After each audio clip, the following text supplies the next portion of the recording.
Before we get going into your Hockey IQ podcast episode, I want to thank our sponsor, Rapid Shot. Rapid Shot is the smart shooting lane. It's like a batting cage for hockey players. Very cool. Tracks your shot in three ways: accuracy, shot speed, and reaction time. Easy to use. Actually, I used it when I played and was growing up. Very easy. Simply scan your phone in, select your settings, and start shooting. You can see your stats on the app and online. You can check them out at rapidshot.com. Great small business. I actually grew up with one of the owner's sons and have played with all the family members by now, just in local pickups here in Ohio. Very cool local business. Awesome product. I love it. I know quite a few NHLers have them in their homes. A lot of D1 programs have it at their rinks. So you have to check this out. Rapidshot.com. Check it out. Rapid Shot, thank you so much for sponsoring our podcast.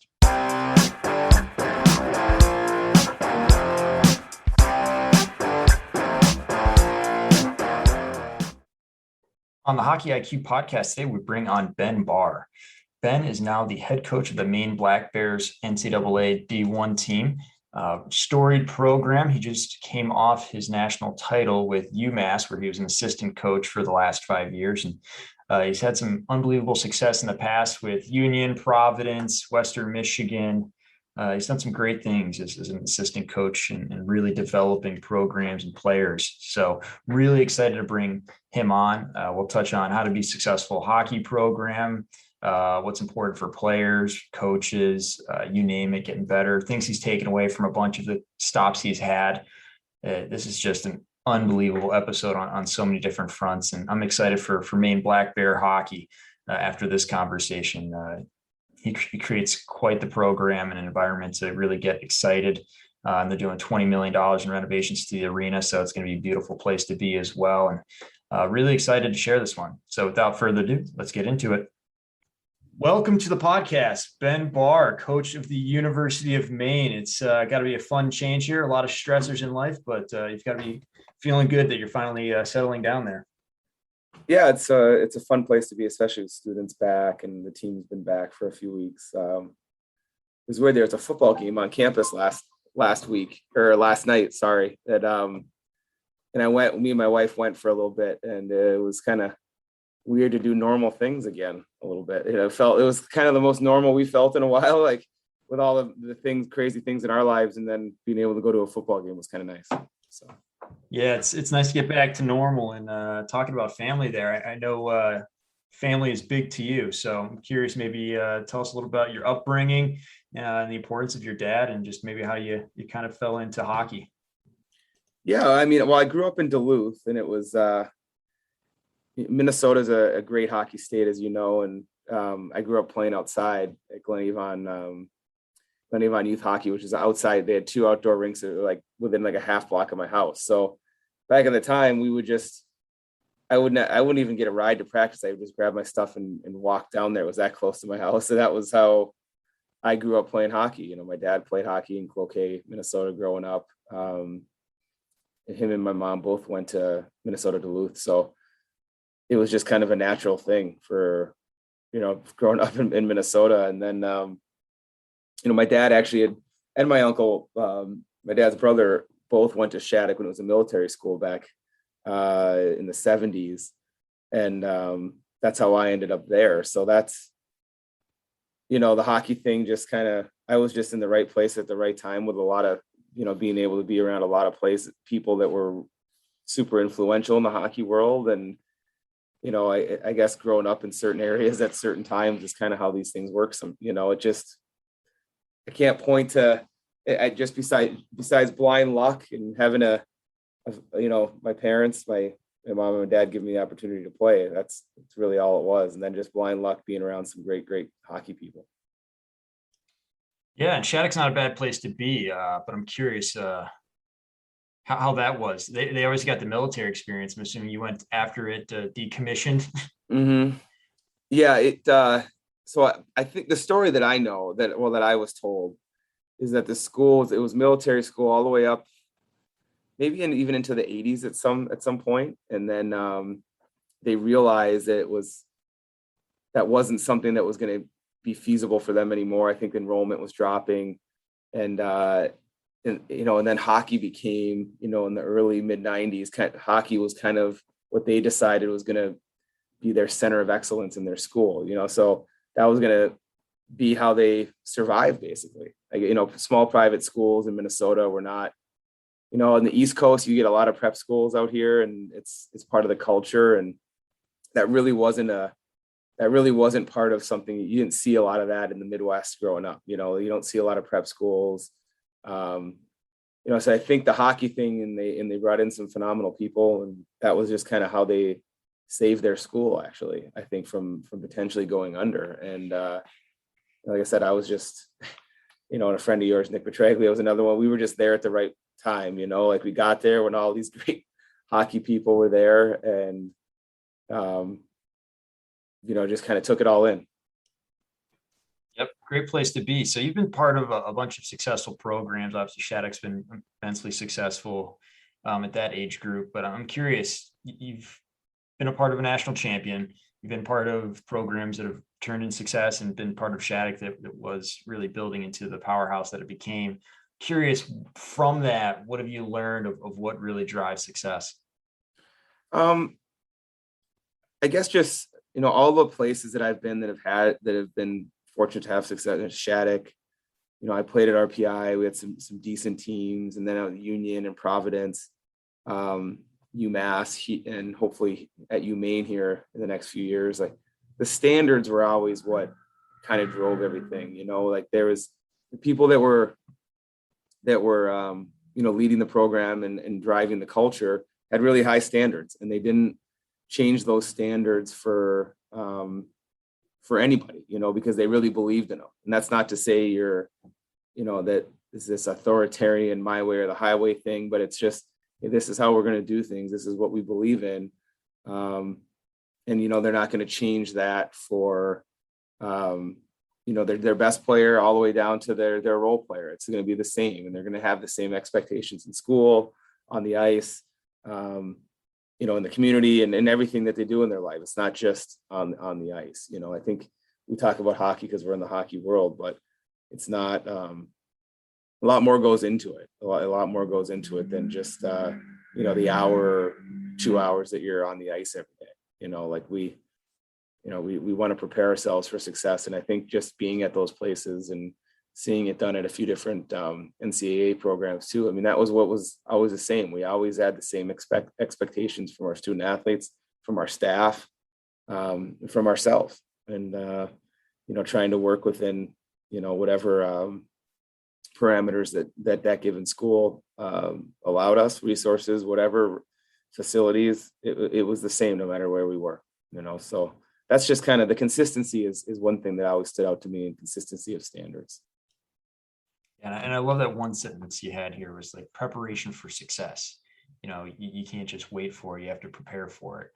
And within how you try to drive a program, whether it be your experience as an assistant or now as a head, how do you prepare for success, or how are you driving these standards forward? Because they obviously are so important, especially that off-ice component. I've seen it at Akron, and personally, how that completely can change a program. I think, and we're doing it here, which we're in the process of doing it here. I mean, and it could take a few years. It's not, it's a new staff, a new coach comes in and wants to change the culture and the standards a little bit. It takes time, and I think the main thing is that when your team knows that you're doing everything you possibly can to give them the ability to have success, that's providing them with great people in the weight room, great academic counselors. You're not keeping them on the ice for 5 hours. Some guys want to be on the ice for 5 hours a day. That's great, but you're being efficient with their time. You're respecting their time. The better the environment that you can give them, skills development, all that kind of stuff, video development. You can give them all those things. It's easier to ask a lot of them. And I think, it's kind of like to whom much is given, much is expected kind of a scenario. So first and foremost, we have to make sure that we have to fix our culture within our hockey staff, our administrations, like just in how we operate as a hockey program. We have to change that first if we expect our guys to give us more, and I think it's we're going through it, and we're having our ups and downs already in the first month that we've been around each other, and it's there's no right or wrong answer to it. It's just this is what we want to do, and if you are going to be a Black Bear hockey player, these are the expectations, and if you can't do it, that's okay. We have to be able to be honest about that, but I think making sure that we're providing an environment where all of our players can get better in everything, not just on the ice, nutrition, school, that we're asking them to be good people. That environment is going to be the biggest driver to our success in the future. It's not just going to happen overnight. It's going to be bringing in student athletes as well as the ones that are on our team currently, and making sure that they feel like they can get better and reach their potential within the environment that we create. Yeah, I think you may have just came up with a nice tagline for your school there, your program. The main thing we do is this. Yeah, I think that was pretty cool. Good idea, actually. I'm not sure if you meant it that way, but as soon as you said, I'm like, wow. I didn't, but yeah, that's it's a good pickup. Yeah. So anyways, the main thing that I got out of that is you've had a lot of experience with a lot of good people, and been lucky through that. And luck takes a bigger piece of the pie than we all want to attribute it to, but clearly you're aware of that. I'm curious, being around all these smart people and just the journey you've had, what kind of epiphanies you've had as a coach that have really sunk in for you? I think honestly, the last, and I'm sure you've probably had this experience in the last year and a half with how everything has been so different. I think there's been a lot, especially last year at UMass, having that experience and winning with all the things we had to deal with to play. And, that was, I guess it really narrowed the focus down into what is important, what we think is important as coaches, I guess, and what actually is important. And, last year we were coaching the first 2 or 3 weeks of the season, and it was very odd. I think we started the year 2-3, the first 3 weeks at UMass there, and we knew we had a good team. We thought we had a good team, and we were just excited to be able to play. Even though there was no fans, it was very different. And we felt, because all of our student athletes were on online classes, we kind of felt that we could do, hey, this is going to be great. We can have practice for 4 hours a day, or because our guys can take their classes whenever. They don't have a lot of this, so they're not going to the movies like they would on they're not going out, like they're basically living in a bubble. So let's spend as much time on the hockey thing to get their minds off of it as possible. And we realized about 2 or 3 weeks into it that was actually the complete opposite of what, they're being mentally fresh and mentally aware, and with what they were dealing with off the ice, basically kind of isolating themselves away from their families and friends and everything else, as we all were to some extent. That was a real epiphany I think for all of us, our staff there. And, it really allowed us to kind of okay, what's important? What's important is that when we are working, when we're on the ice, whether we're on the ice for 45 minutes or an hour and a half or 2 hours, that, we're working on something deliberately, it's quality, and then we're done. When we're done, we're done. If guys want to stay out there before and after, they can. Some guys love being on the ice forever, doing extra skill work. We provide the environment for them to do that. But we have to be efficient and deliberate in what we're doing when we're on the ice. And it really, I don't know, last year was just a real eye-opening experience I'm sure it was the same in a lot of schools. It was just so hard to get on the ice with all the things that we had to do, with the COVID protocol. So it just really kind of narrowed down the focus and what's important here. It's not important for us to be on the ice for 3 hours a day. It's not. It's important for us to have a lot of quality and to make sure that our players are mentally in a good place, because if they're not, it doesn't matter how rested they are or how good they are, how good we think we are as a team. If they're not in a mentally good place, we're not going to perform well. And that was really an epiphany to me. I've been with some great coaches, like last few years with, Greg Carville and Jared DeMichael, and, with Andy Murray at Western before that, and Nate Lehman for a long time at Providence and Union. So there's an epiphany every time you're around a really good hockey coach. So I had many with those guys. Rick Bennett's another one who's at Union now, and Seth Appert at RPI, and Jim Montgomery is a good friend of mine. He was an assistant at RPI. So I've just been so fortunate to be around a lot of really, really good hockey minds. So, as you know, the more you can take in from as many good hockey people, the better. And I've spent years with some of the best. So. Yeah, let's go some rapid fire here. So from all those guys that you just mentioned, maybe like one quick takeaway you take from each of those places or those coaches, or just something that's memorable that you're like, that's awesome. Yeah. So, the last 5 years at UMass, the one thing about Carvey that I didn't really know him that well before I went there. And he's a very, very, I thought he was very creative. He really helped me see the game differently. With the puck, I guess, offensively, he's very creative, and he lets our guys take calculated risks. And so that was really good for me to be around that. At Western Michigan before that with Andy, I knew Andy was my coach at Shattuck for a year. That's how I actually ended up at Western Michigan. He just resigned after, I think he was there for 10 years. So, he had a long NHL career. He's been everywhere. Just the importance of treating people the right way. He was the best at that. He really, really, not just on the ice, but just people around the program and the school, and just people in general. He's phenomenal.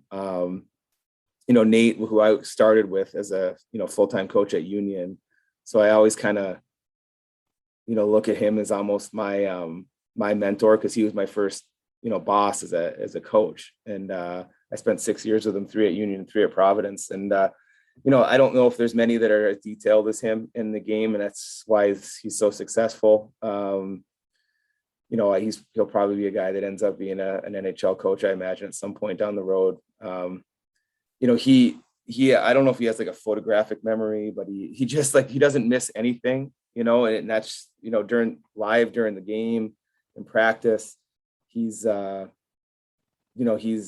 just very, very detailed in everything, and it rubs off on his team, which is why his teams are so hard and difficult to play against.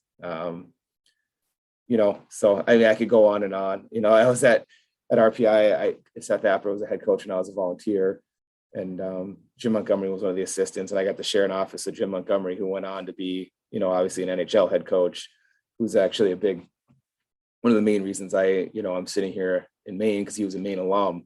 And so, I could go on and on. What was that? Pretty good Maine alumni as well, captain. Yeah, I don't know, like his stat lines when he was here are just ridiculous, something you'll never see in college hockey again. I think he had some close to 300-400 points or something in 4 years. So just wild. But he saw the game totally different than anything I'd ever experienced. He had just stopped playing. So I think RPI was his first full-time coaching job as an assistant. This was back in 2007, 2008.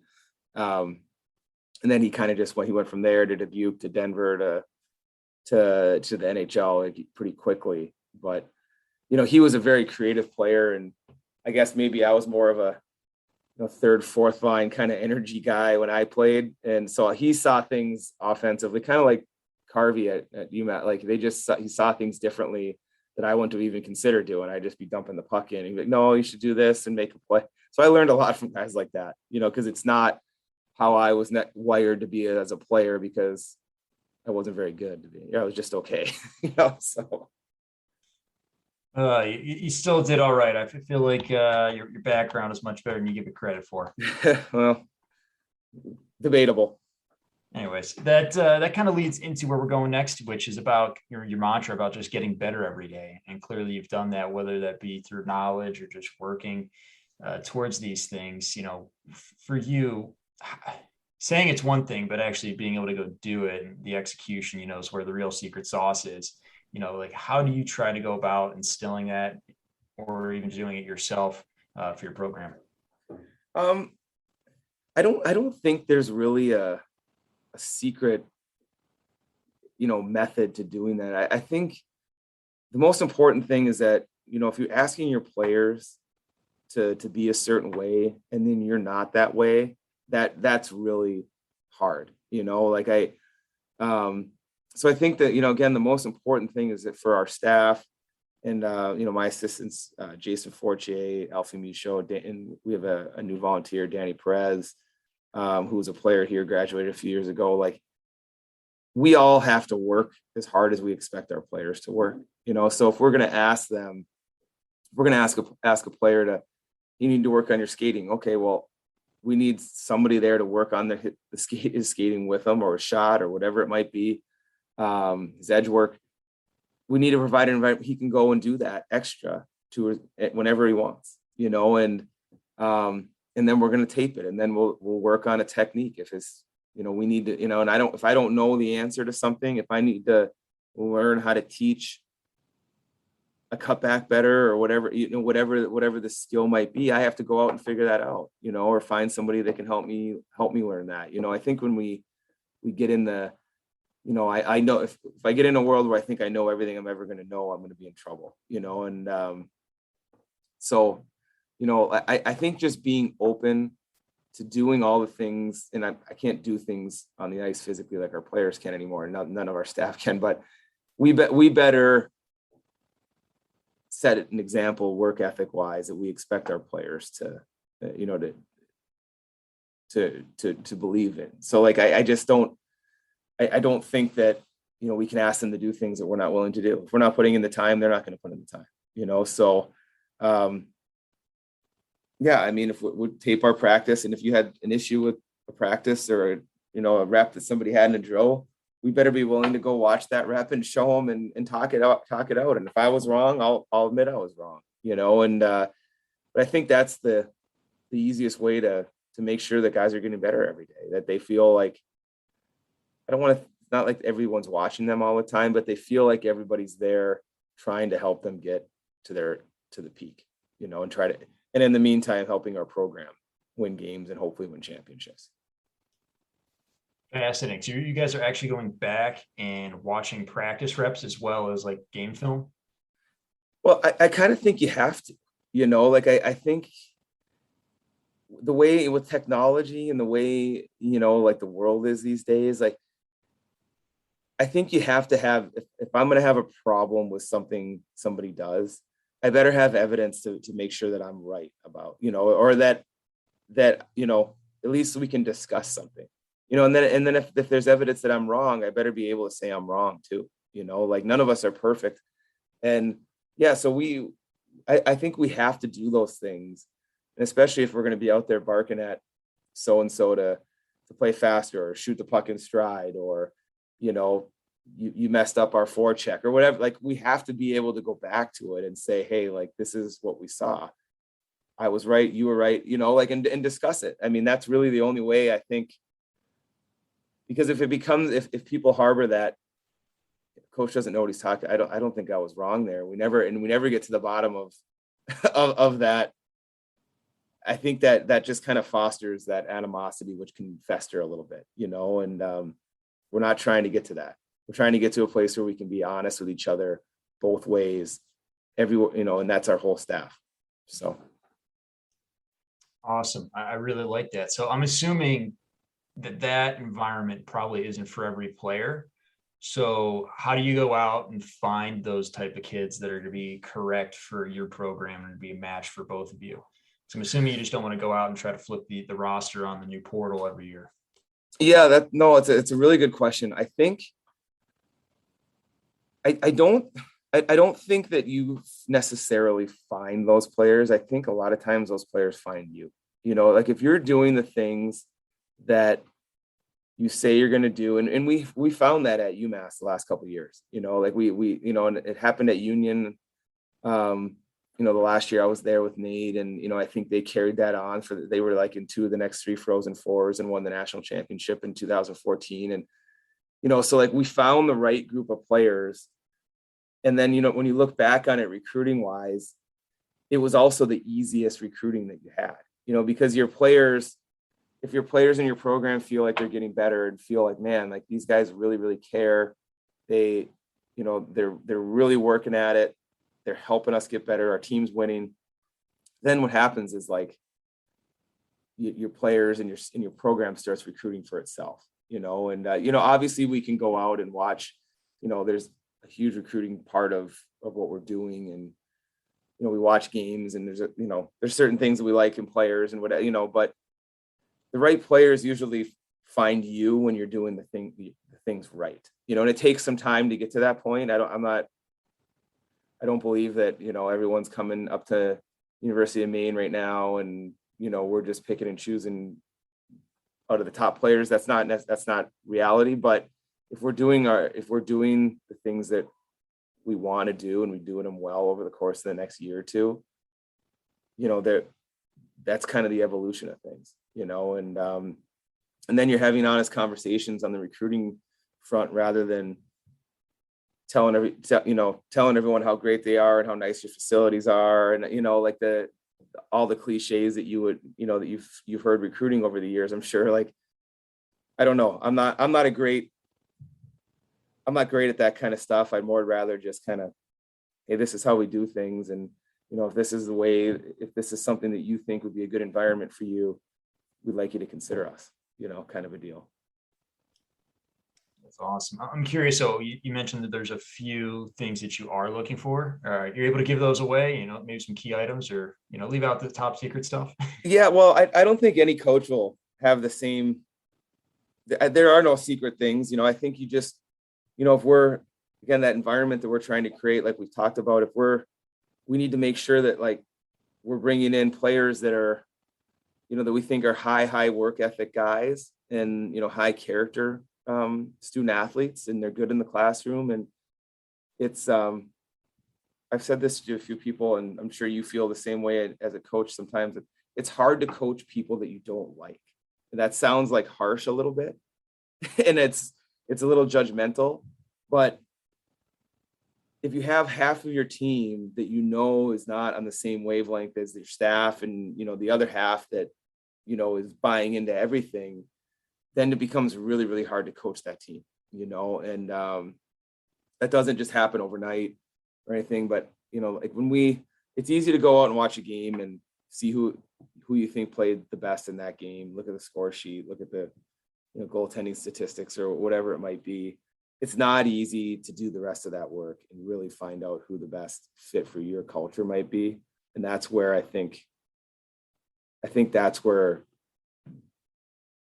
all the substance is, I guess, and because you want somebody that's going to keep getting better. You don't want a 16, 17, 18-year-old that, decides to come to your program and that is the same player, 2, 3, 4 years down the road than they were that day, and that's what you're trying to find. And no one has the crystal ball there. No one knows, but, if you do enough homework and you ask the right questions, I think you can get a better idea of who might be that player.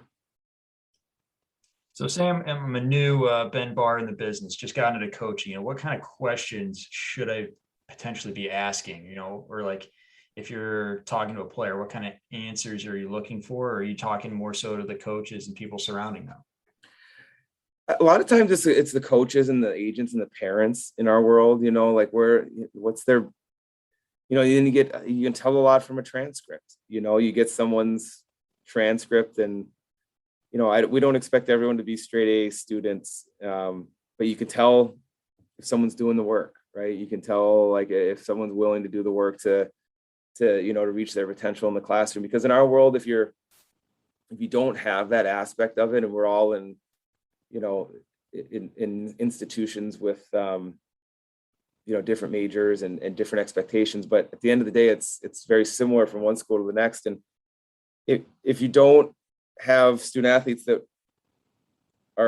find being a student important, you're going to be wasting a lot of your time on things outside of hockey, and I know that's a cliche in our world, but it's very, very true. And if you don't think that's going to show up on the scoreboard on Fridays and Saturday nights, I think that's a little naive. I think that, so that's a really important piece of it. You can tell a lot by, the kind of student somebody is. The other thing that I've been asked that question before is, you can also tell us if you make a phone call to somebody and they don't get back to you for a week, I think that says a lot, and I think that kind of says a lot about someone's interest in what you're doing. And that's okay. If someone isn't interested in being part of XYZ school or hockey program, there's nothing wrong with that, and then you just move on. And so maybe finding a way to kind of cut through a lot of the busy work when you're recruiting, or when you're trying to find the right fits for your program. I feel one or two conversations, you have a pretty good idea of what is important to somebody, and that's more important to me than talking about, the capacity of our arena or what our locker room looks like, or, all those things are important, and I get that, but that really doesn't have anything to do with whether our team is going to win or lose games, and, the success of each individual player on our team. What controls that is that person is in the right environment that's conducive to them, and they're getting better every day. Yeah, it sounds like coming through that you're looking for people that you want to be around and are seeking excellence like yourself. Just trying to put together a like-minded crew that can, I'm going to steal PJ Flex, row in the same direction. PJ was at Western when I was there. So I got to watch at Western Michigan before he went to Minnesota. So I got to see that. But yeah, you're 100% right. I think it's, we're going to be better as a team than we are individually. Like, I guess the sum of our parts is better than our individual parts at most programs. Not every program is like that. In our world, you have there's some super, super high end talented players at programs that, might only be there for a year or two. And that's okay. Like that can be the model that certain programs take. Obviously we're not that at Maine today, and we weren't that at UMass the last 5 years. We had to be a better team than some of the teams that maybe on paper had more draft picks than us, or whatever it might have been. So, if the more people you get going the same way, it becomes really, really hard to stop, and those are the teams that ultimately win it at the end of the day. And I think that's the case at every level. I really believe that, even at the top level. The teams that are more together, obviously there's some super talented, everyone in the NHL is very talented, but, I'd find it hard to believe that Tampa team might not be a closer group for the last couple of years than everybody else, as talented as we all know they are. I have a hard time believing that that's not part of what makes them so successful. Yeah, absolutely. I think part of your background that's really interesting, and it probably has a lot to do with that team aspect, is you've taken a lot of programs or been at programs that have turned around. And I say turn around loosely because they've never really had that strong of a hockey past. I'm curious what that was like and how you went about that. Yeah, I mean, it's a really good question. And that's the one difference that here at Maine has been different for me in the last couple of months, is that Maine actually has a ton of tradition. We've had some unbelievable players, tons of NHLers through here, won national championships. So it's been different as you're trying to build on something that's already had a ton of success in the past. Whereas UMass and, Providence is a little bit, Unions, Western Michigan's, it was different. It was important, I guess, all the things we've talked about, trying to create a little bit of belief and getting people to take a chance on what you're trying to do at a school that's never done it before,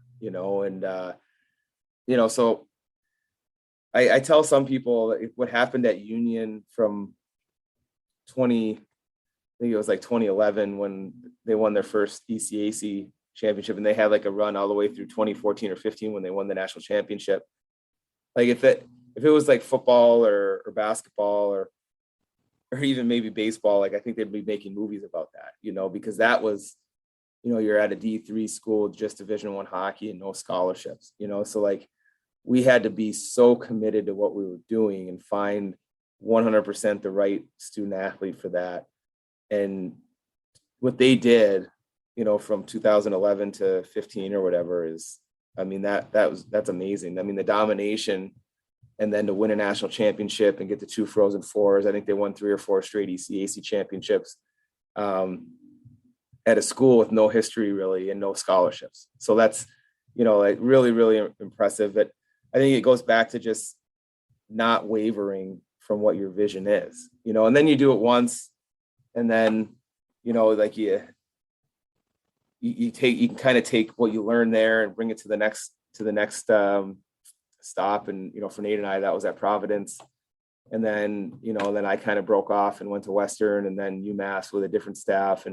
But it's been the same. This is what we expect from our student athletes. These are the standards. When you've done it in the past, I guess after you do it once, I guess it gets not easier, but people believe maybe you can do it again, and so it makes it a little easier when you have some, some history there, I guess. So I don't know. I know that's a long answer to your question. I just don't, you have to create that belief within your program and within your school too, because a lot of times it's the culture in the school, which sometimes drags things down if they don't believe that they can win, if they're just, hey, we're just happy being here, and just competing on a day-to-day basis. No, that we really, really believe we can win at the highest levels here. So you're trying to convince not only your players and your staff, but sometimes, the professors at the school and the people that have worked there for 20, 30 years. Like you have to, in our world, if you don't have a little bit of buy-in from all those people, it just makes it harder and harder. Yeah, don't shoot yourself in the foot before you even get started. I had a friend who actually was a Green Beret, and we had another friend that was trying to become a MARSOC Raider. And it took him a few tries, and it wasn't until the Green Beret told him, he's like, you got to stop self-selecting here. Like you got to at least give yourself a chance. So I feel like that's kind of like the same message there. Great point. Great point. So, you're right. 100%, Yeah, absolutely. And I'm curious. So now you're coming to a new place. You finally, you get the opportunity to use your vision a little bit, but like this is fully finally like your vision. And that's key, but then you have to be able to communicate that vision to exactly what you talked about: recruits, current players, staff members, the school. How are you going about communicating your vision and getting it where you want it to be? Yeah, I think it's just it's more educating everybody.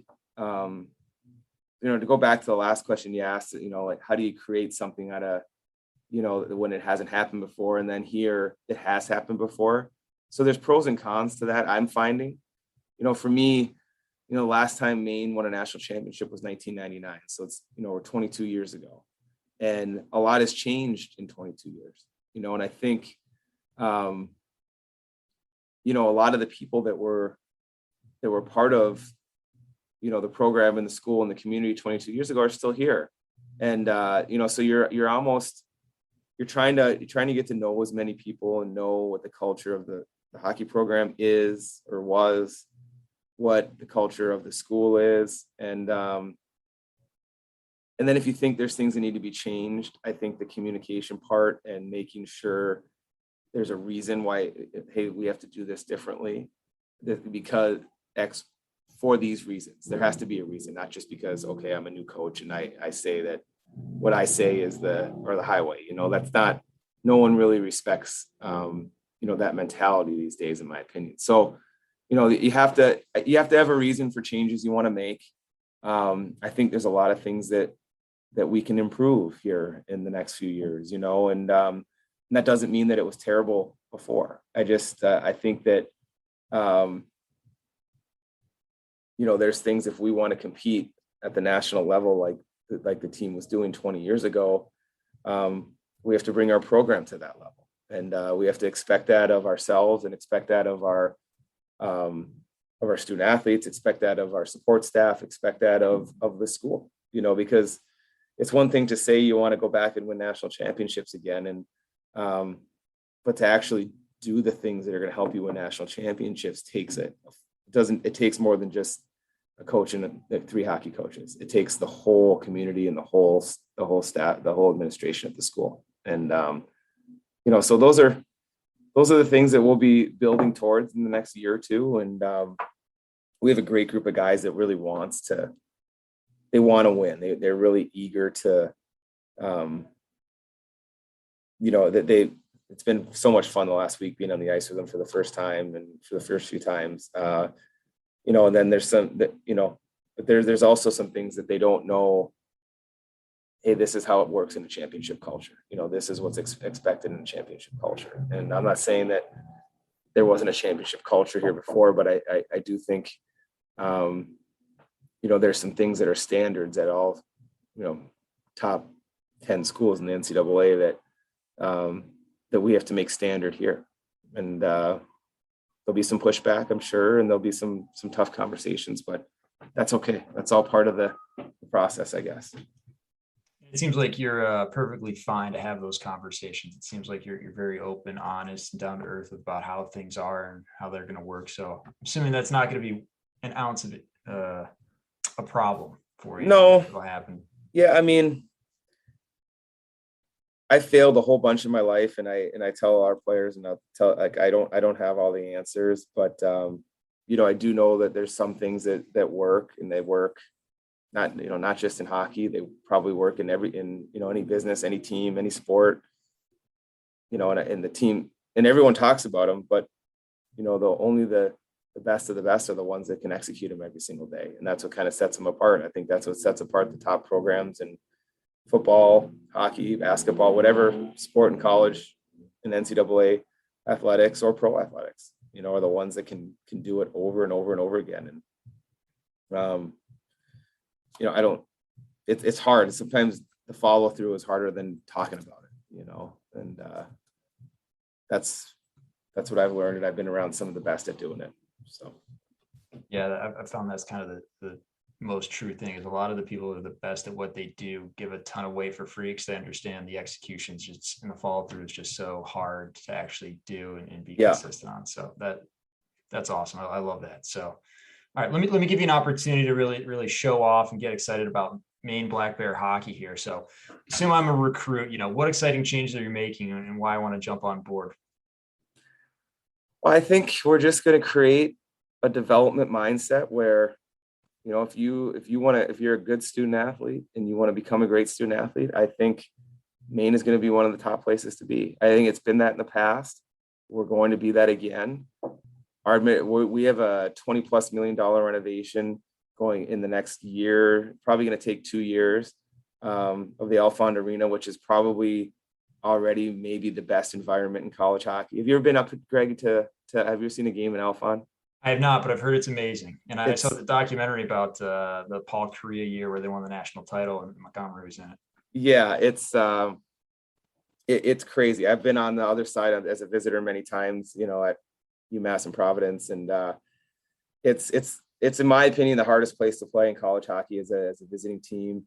So with the renovations that we're going to make here to the actual bowl, to the playing, to the inside of the arena, and then new weight room, locker room, offices, kitchen, lounge area, so all that stuff is going to be happening in the next couple of years. And that's, again, that is not the end all be all to the substance that we're providing, to our players on the ice, but it'll be really, really nice to have a state of the art facility, be able to play in Hockey East and be able to capture that, the community up here loves Black Bear hockey. The whole state loves Black Bear hockey. And so to be able to kind of be part of the rise of that again is going to be a lot of fun. So that's my 2-minute recruiting speech to you, Greg.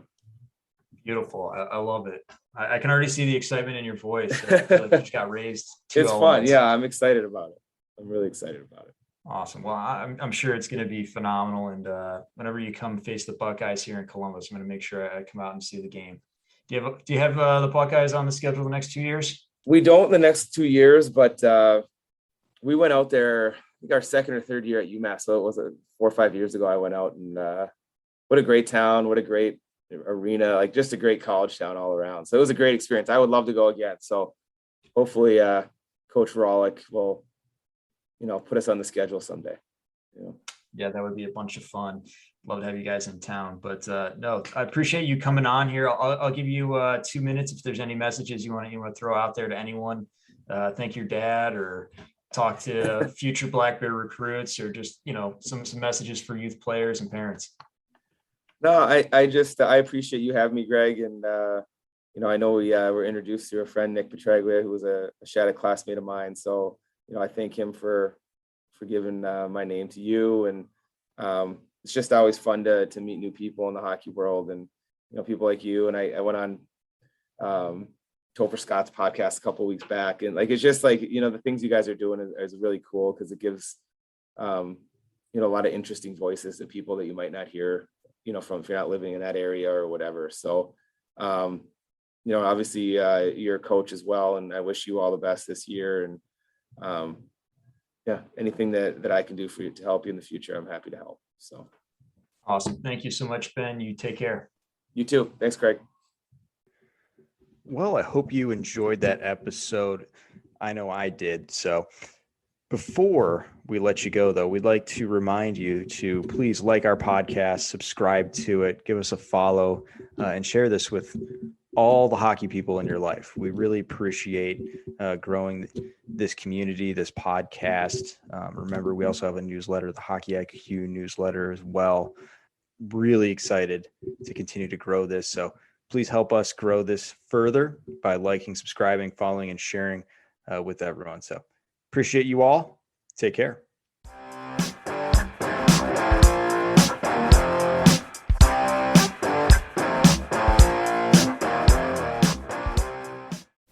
That concludes this week's episode. Thanks for joining us here at Hockey IQ. If you haven't already, take a quick moment to hit that subscribe button, give us a thumbs up, and drop a review. If you want to be a great teammate, even recommend us to a friend. You can follow us at Hockey's Arsenal on Twitter and Instagram. Check out the website, hockeysarsenal.com, where you can subscribe to the weekly newsletter. You won't regret it. Catch your buttes here next week for a brand new episode.